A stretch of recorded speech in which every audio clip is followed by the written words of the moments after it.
We are now in the doc zone. This time of year, school sports are back in play, and many people are taking their activities back outside with the cooler weather here.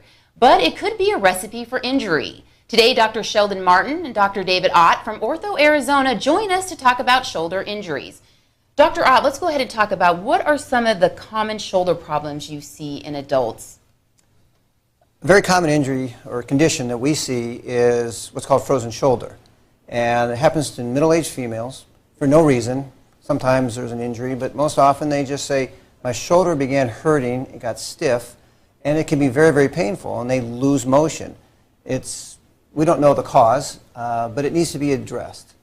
In males, a lot of times I'll see them come in and they say, I can't lift my arm up, and they were at the airport and they pulled their luggage off the carousel and they felt it pop and they said, oh, I think I'll get better, but a month later they're still in and they can't lift their arm up, and that's a classic condition of a rotator cuff tear. So, Dr. Martin, let's talk about athletes. What are some of the common problems that you would see? Sure. One of the more common things that I see in athletes is a shoulder separation, and I can show you on this model here.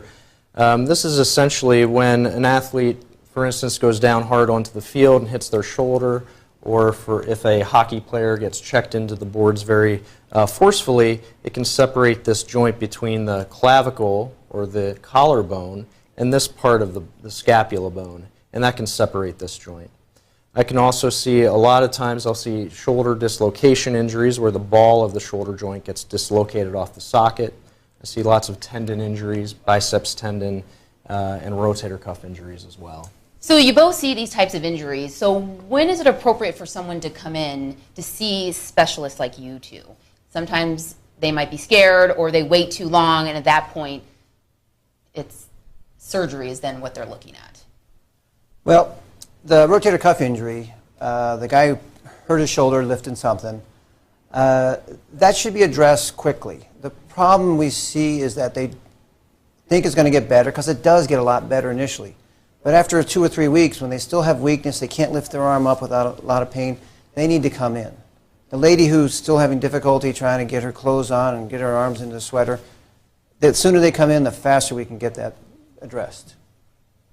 And I think in athletes, first of all, it's important to define what is an athlete. And so I think there's a wide spectrum there, from the weekend warrior to the person who occasionally goes to the gym once every 2 weeks to the professional athlete. And that's a pretty large spectrum. But I think for the average person, the weekend warrior, the person that goes to the gym, if they're having a little ache and pain after a heavy workout, that's to be expected and that's normal. That's going to get better after a few days, a little ice, a little rest. But if your symptoms are persisting, then I think it's definitely time to come on in and get checked out. So let's talk about treatment options. What are some of the things that you guys recommend for your patients, depending on what the problem is? Well, we are surgeons and we make our living doing surgery, but the vast majority of what we do for shoulder injuries is not surgical. Cortisone injections, physical therapy, just an explanation of the problem is oftentimes all we need. There are times when we have to fix certain lesions, and Shelden, talk about some of them. Yeah, so traditionally, historically, most of our surgical options were through open incisions, and now we do more of these procedures arthroscopically, where we make little poke hole incisions around the shoulder, put a camera into the joint or the space above the rotator cuff, and put our instruments in through these tiny incisions and do the surgery through just these little incisions. And so we've gotten much better at doing that over the last 10 and 20 years. So what would be the recovery process for some of these patients? After the arthroscopic procedures, recovery is a lot quicker than the traditional open procedures.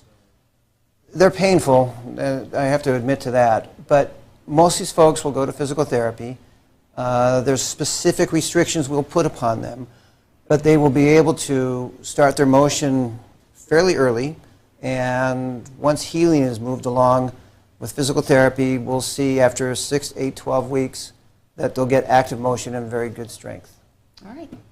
Well, I'd like to thank the doctors from OrthoArizona for being with us in the Doc Zone.